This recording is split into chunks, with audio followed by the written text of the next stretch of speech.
Ugh. That's just too creepy, I can't even. In the bedroom, witnessing Barry and a familiar-faced woman getting intimate, I felt nauseous. Although I wanted to look away immediately, this was a golden opportunity to capture evidence of infidelity. With my hand over my mouth, I pulled out my smartphone from my pocket and began taking pictures of the two of them in the midst of their affair. They seemed completely unaware of me, holding the smartphone camera through the gap in the door, probably because they were so engrossed in each other. Lauren. Barry. Their voices echoed in my ears as if they were breathing together, and my fever-induced head shook as if I were giddy. I had been suspecting something was off with Barry recently, and it turns out I was right. Suppressing the rage bubbling up from within, I continued to take photos while battling the fever. Lauren, I love you. I love you too, Barry. Hearing their declarations of love for each other, my desire for revenge flared up. My name is Naomi Day. I'm 35 years old and work as a staff at a cafe in front of the station. Working at a cafe has been my dream since I was young, and I've been working at the same place since my university days as a part-timer. When I entered the workforce, the manager asked me, would you like to continue working for us? I was invited to work at the store where I have been working since I was a part-timer. The workplace environment is great, with someone always willing to cover for me whenever I need a day off. I have a 5-year-old daughter named Emma, and I work reduced hours to take care of her, but everyone around me is very understanding. It's a great environment for raising a child, and I'm very grateful for it. As I mentioned, I have a 5-year-old daughter, and I got married 6 years ago. At 29, which was considered the ideal age for marriage, I often complained about wanting to get married at the cafe where I worked. I had been in a relationship before, but we broke up a year prior. That's when the manager suggested a marriage consultation agency. I was hesitant about registering with a marriage consultation agency, but the manager said that the number of men introduced in your 20s and 30s was completely different, so I rushed to register. At 29, just barely in my 20s, I was able to find an ideal partner through the agency. That man was Barry Day, my husband. My first impression of Barry was that he was a handsome, capable older man. The first time we met, I was immediately struck by his good looks and articulate speech, imagining he must be just as competent at work. He was 5 years older than me and worked for a major electronics manufacturer. His family has a history of politicians, with his father being a city council member and his grandfather a member of parliament. He seemed perfect in every way, his appearance, his job, and his family background. I couldn't help but wonder why someone like him was at a marriage consultation agency. I liked my job, and originally, I wasn't much interested in marriage, but my dad kept nagging me about it. After being pushed about it so many times, I started to think that maybe marriage wouldn't be so bad after all. I see, that's how it was. If he liked his work, there wasn't much to be done about it. I believed his words at that time, convincing myself that he had simply not been interested in marriage despite having opportunities. After that, we smoothly went through several meetings, and his confession led us to start a serious relationship. Was it his charming nature, or what? Every restaurant we went to on dates, and even hotel receptions, the female staff would give him excessive service. He really is popular. I wondered what kind of person I had started dating. Of course, seeing his popularity made me happy. Our relationship went well, and a year later, I found out I was pregnant. It looks like we're having a baby. Since we weren't married yet, I was anxious about what he would say when I hesitantly told him, but his face immediately lit up. That's great. Naomi, let's get married. I had been longing to hear those words for the past year. Desiring to get married, I felt that having a child was a chance given by God. When he came to greet my family, he charmed them with his innate people skills, and my parents quickly took a liking to him. My relief was short-lived, however, as it was then my turn to visit Barry's family home. Walking through the gates of the big mansion and greeting my future in-laws for the first time, I was so nervous that my back was drenched in sweat. My mother-in-law was the epitome of a modest 80s wife, and my father-in-law, as I expected, had a stern impression. However, they never showed me any displeasure and were happy about us having a child and getting married. Naomi, we're counting on you from here on out. I am looking forward to spending the rest of my life with you. Thus, we happily got married. After our child was born, I took maternity leave and returned to work at the daycare a year later. Currently, I'm working reduced hours, But as I mentioned initially, my workplace is very understanding, so I can work comfortably despite the reduced hours. Barry is busy with work every day, often not returning home until after 10 p.m. due to work commitments. I was exhausted from juggling work, childcare, and household chores alone every day, but seeing our daughter Emma, who closely resembles Barry and is very cute, and having Barry, who works hard for our family, gave me the strength to keep going despite the tiredness. An event occurred that triggered the breakdown of my very ordinary and happy life. It was 3 months ago, in April. Amid a flurry of cherry blossoms, I met a certain person at my daughter's daycare. My child is starting here today. I have a lot of worries, please take care of us. The young mom who came up to me, flustered and looking around, had a daughter about Emma's age. She seemed to be in her late 20s. Probably, she had her daughter in her early 20s. She looked cute, with big, round eyes. Almost like a TV announcer. I'm a single mom, and until now, my family has been looking after Sarah, but it's become difficult to continue that way. Sarah must be her daughter's name. Emma immediately waved at Sarah, who was clinging to her mother's leg, inviting her to play together. Sarah seemed to think she could get along with Emma, nodding slightly, and the two of them walked side by side towards the playground equipment. Oh, thank you so much! Though it was Emma who had invited Sarah, Lauren watched the small backs of the two with gratitude, happy that her daughter had made a friend. If there's anything I can do, please let me know. I hope we can be good mom friends from now on. Lauren, still a young mom, saying nice words to me, obviously older, showing her politeness. I wasn't one to make mom friends at the daycare, but I thought maybe I could get along with Lauren.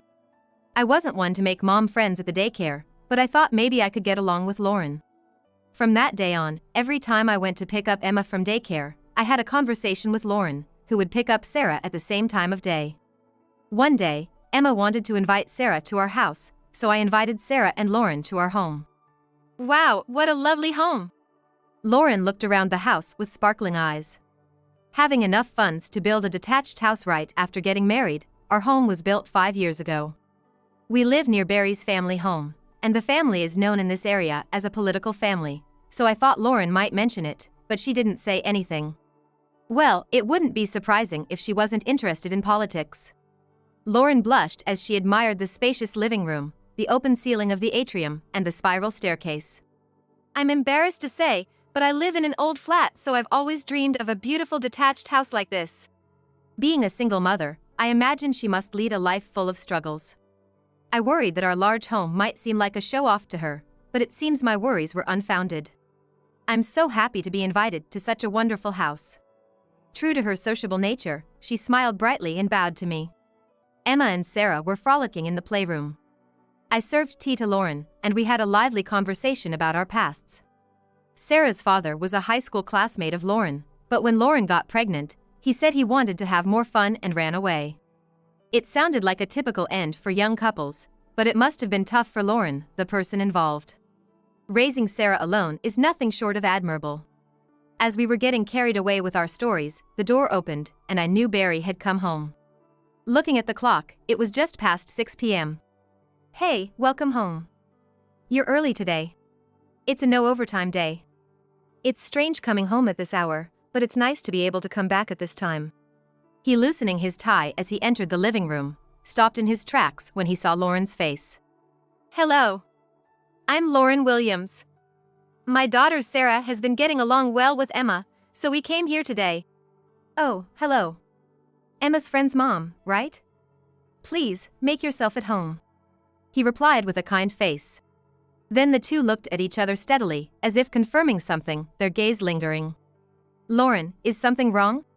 No, it's just, your husband seemed so nice, I was just Lauren said, her cheeks turning red. Things between Lauren and Barry started to get strange from then on. Since coming to my house, Lauren began to make snide remarks every time we met at the daycare. Naomi, you're so lucky to marry someone like Barry, even though you're not particularly wealthy. Well, yes. Lauren, whom I had thought to be reserved, began to speak her mind, leaving me puzzled. And Emma's lessons, like piano and violin, you seem to be letting her learn a lot.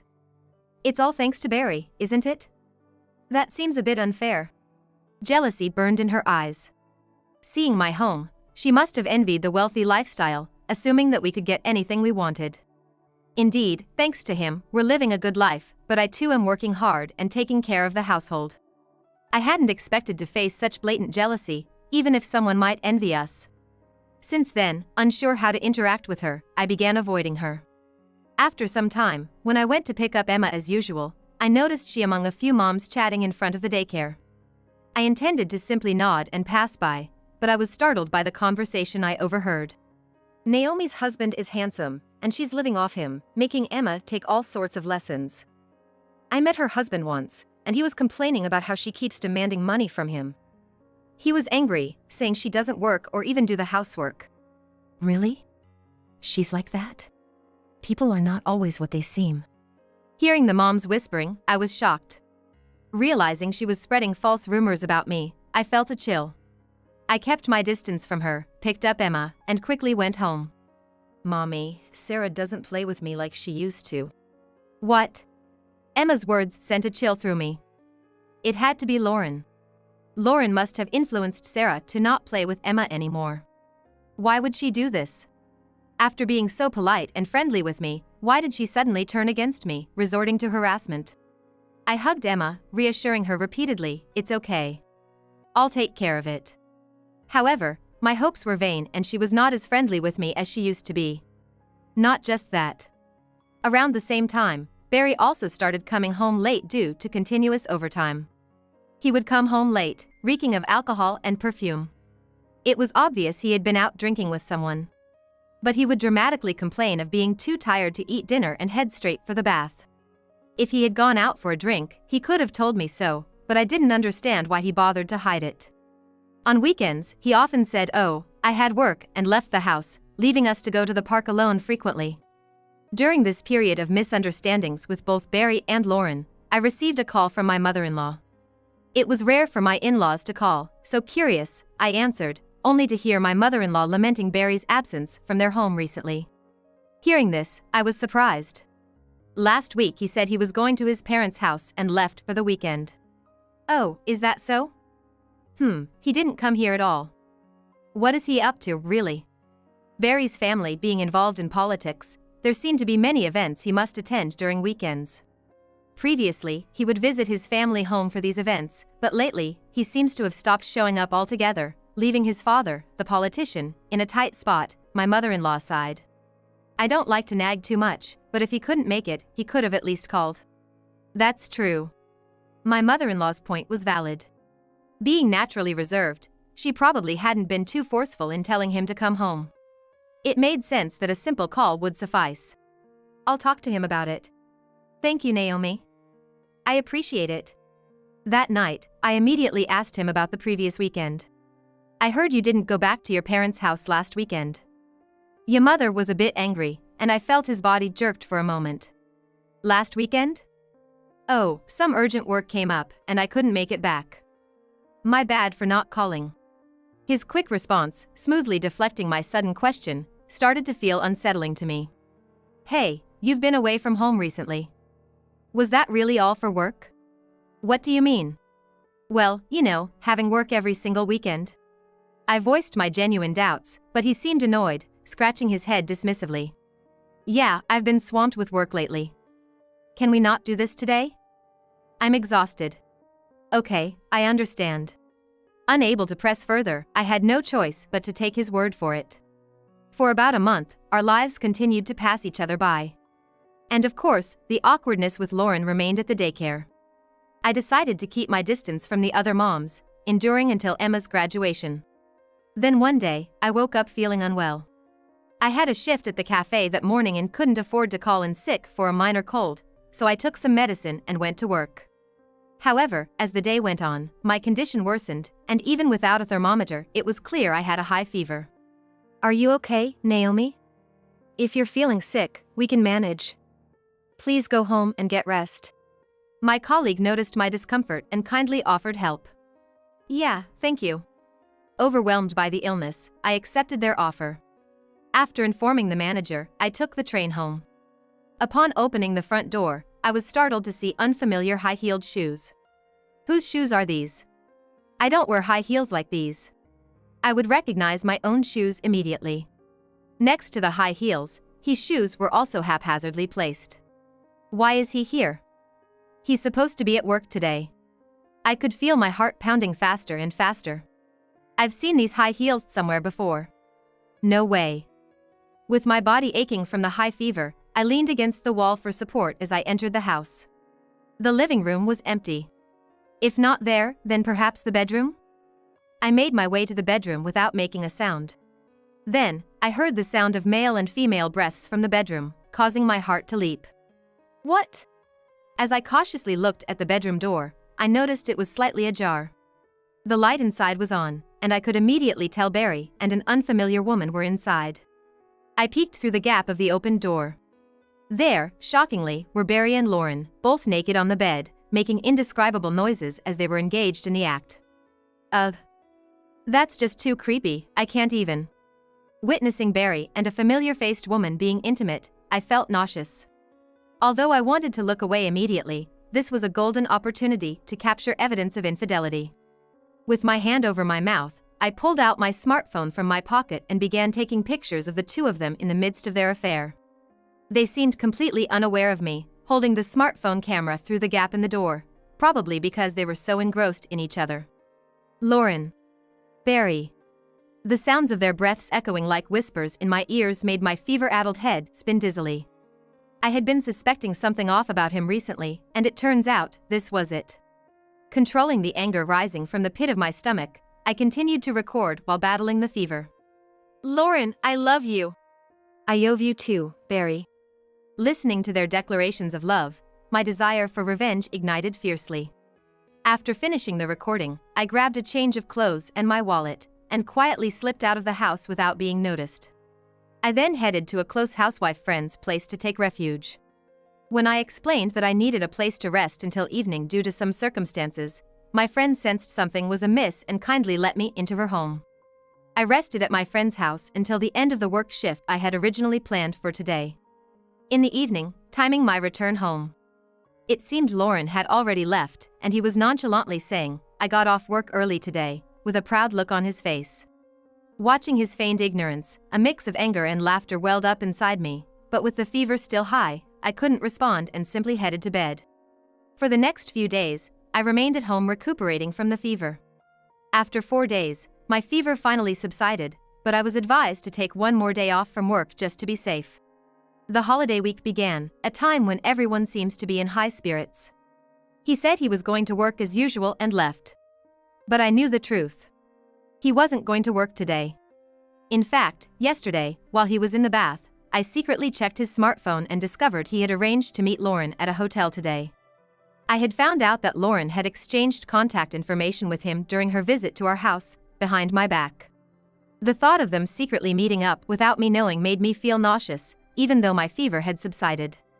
He pretending as if nothing happened and feigning concern for my health, seemed so insincere that my love for him had completely cooled. While leisurely doing housework and watching TV, my phone rang. It was from my mother-in-law. When I answered, she said, "We're just gathered with relatives at our house right now. It's the holiday week, so you'll be coming back soon, right?" That's right. I was supposed to visit my in-laws every holiday week and Christmas week. But given Barry's recent behavior, my mother-in-law was probably unsure whether he would come back. I wanted to simply say, "I'll return with him," but this time I couldn't do that. I wasn't thick-skinned enough to show up at my cheating husband's family home as if nothing had happened. "I'm sorry. I'd like to come back, but there's something I need you to see first." "Something you want me to see? What is it?" I hung up the call, then sent the video of them that I had recorded to my mother-in-law's contact. And also to the group contact of his family relatives. "What is this?" When I called my mother-in-law back, her voice was filled with outrage. From the background, I could hear relatives exclaiming, "What? This is Barry with a younger woman." I know it was a shock. The supposedly perfect Barry was caught cheating with a woman 10 years his junior. I recorded this 5 days ago. The woman is a mom from Emma's daycare, who initially was friendly with me. But after she met Barry once, she turned cold towards me, as if flipping a hand. He has been the same. Every weekend, he said he was going to work or to his parents' house, but he was actually meeting her. What the? As my mother-in-law began to grasp the situation, her emotions shifted from shock to outright anger. Actually, today Barry is at the hotel with that woman. I'm heading there now, so I'm sorry, but it seems I won't be able to come home this time. I explained over the phone while preparing to confront them at the hotel. Ironically, the hotel was near the cafe where I worked. Not a fancy hotel, but a standard tourist hotel, which added insult to injury. It was unbelievable they were sneaking around in such a place. When I arrived at the hotel, to my surprise, my parents-in-law were also at the hotel. Only to find my in-laws had also come, understandably unable to stay silent after hearing what had happened. Naomi! Is that video real? Yes, it is real. When I came home early due to a fever, I found Barry and that woman, Lauren, in our house since the afternoon. My revelation caused my father-in-law's face to harden. His fists clenched as though on the verge of exploding. Just then, they appeared. What? Mom and Dad? And Naomi too? Naomi and your parents? Their eyes widened in shock, but we were the ones with grievances. Today, we saw a video of you with that woman. You're having an affair, aren't you? Naomi has known for some time. My father-in-law diplomatically referred to the explicit content simply as a video, but it was clear they realized they had been caught in a compromising act. What? Naomi, how could you do this? Exactly. I always knew there was something off about you, but to stoop to such cowardly tactics. They united in blaming me. I never expected to find myself in a position where I was the one being blamed. What? I exclaimed, surprised at the absurdity of the situation. My in-laws looked on in disbelief, likely unable to comprehend how their son, whom they had always thought highly of, could deny the facts of his infidelity and instead blame his wife first. Barry, what are you saying? You're the one who cheated, why are you blaming Naomi? Exactly. Do you even realize what you've done? When we thought you were just busy with work, you were actually doing something as shameful as this. Everyone in the family has seen the video. Do you want to embarrass us? The murmurs in the hotel lobby began to grow as more people started paying attention to our confrontation. My father-in-law, though a city councillor, seemed unrecognized for now. But he was clearly concerned about the surrounding eyes and demanded in a low voice, "Take us to your room." He, intimidated by the gravity of the situation, led us to the hotel room he had booked with Lauren. Once out of the public eye, my father-in-law couldn't contain his anger any longer and bellowed, "You're an idiot." His voice was so loud that I gasped in shock. "Do you think it's okay to hurt Naomi like this?" The father-in-law crammed in front of Barry's eyes. The sheer force of his spirit distorted Barry's well-toned face. You are a disgrace to the family. Get out of our house. His father grabbed him by the scruff of the neck and shouted loudly, a sound that likely echoed into neighboring rooms. It wasn't my fault. I was seduced by this woman. Plus, I never really wanted to marry. I only married Naomi because Dad insisted, and it just so happened that the timing worked out with her. What? What do you mean by that? Lauren exploded in anger upon hearing his attempt to discard her. I couldn't let his "it was just the timing" excuse go either. Think about it. Someone like me, who's married with children and has built a new house, living happily ever after, Lauren came to destroy that. If she hadn't come onto me, none of this would have happened. Barry gasped, trying to defend himself. What? You were all in too. Sure, I was the one who made the first move, but you were the one who went along with it. Lauren countered, and soon they were embroiled in a lover's quarrel. Dizzy from the absurdity of the spectacle unfolding before me, I pushed past Barry's parents to confront the two of them directly. Listening to you both, it's clear how insincere you are. Betraying me and then loving each other behind my back, and you have the nerve to argue about it? It's disgraceful, especially since you both have children. If you want to fight, do it outside. I want nothing more to do with either of you. And Barry, to think you never loved me from the start. Well, that makes things simple. Fill out this divorce paper and submit it. Of course, I'll be taking a substantial amount in alimony from both of you. Goodbye. I thrust the divorce papers I had hidden in my bag under Barry's nose, leaving him and Lauren stunned as I left the hotel room. Ignoring Barry's pleas from behind, I hurried home. By the time I got back, It was nearly time to pick Emma up from daycare. Mommy. Emma ran towards me as she spotted me. Behind her, Lauren's daughter, Sarah, was happily playing with other friends. Sorry I'm late, Emma. It's okay, Mommy. I'm glad you're here. I don't like Sarah. She's mean. She glanced briefly at Sarah before hugging me. It seemed she had grown weary of Sarah, who had been influenced by Lauren. Although Sarah might not realize the impact of her actions, I hoped she would find new friends. When he returned home from the hotel, his face was swollen and red. Having received a severe lecture, likely from Lauren or his father. It was terrible. After that, I was dragged to my parents' house, humiliated in front of relatives. Dad disowned me, making me apologize in front of everyone. It was a disaster. Watching Barry sulk, I knew divorcing him was the right decision. I don't care about that. Just give me the divorce papers. Finally realizing I wouldn't change my mind, Barry reluctantly handed over the papers. The next day, I submitted the divorce papers to the office, officially ending our relationship. I couldn't love Barry again after he slept with Lauren. I later found out from Barry's father what happened to him. Barry lost his job for skipping work to meet Lauren. And she lost her job for the same reason, and the two had to go on the road. She went back to her parents' house and had a falling out with him. Sarah would likely leave daycare for one closer to Lauren's parental home. Hearing this, I was relieved for Emma's sake. Now, Barry, who has been fired from his job and disowned by a political family, has plummeted from the elite path to the bottom of the ladder. The compensation I claimed was not paid by my father, and I ended up shouldering the debt himself. It's truly a case of reaping what one sows. Having committed infidelity without considering my own position, I hope Barry reflects thoroughly in his personal hell.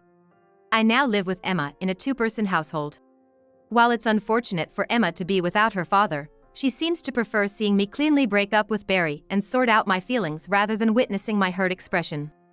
She didn't say she felt lonely without her dad. Barry, who used to lie about working even on holidays to meet with Lauren, had no time to spend with Emma. I believe Emma saw through Barry's true nature. From now on, Emma and I will live happily as parent and child, just the two of us.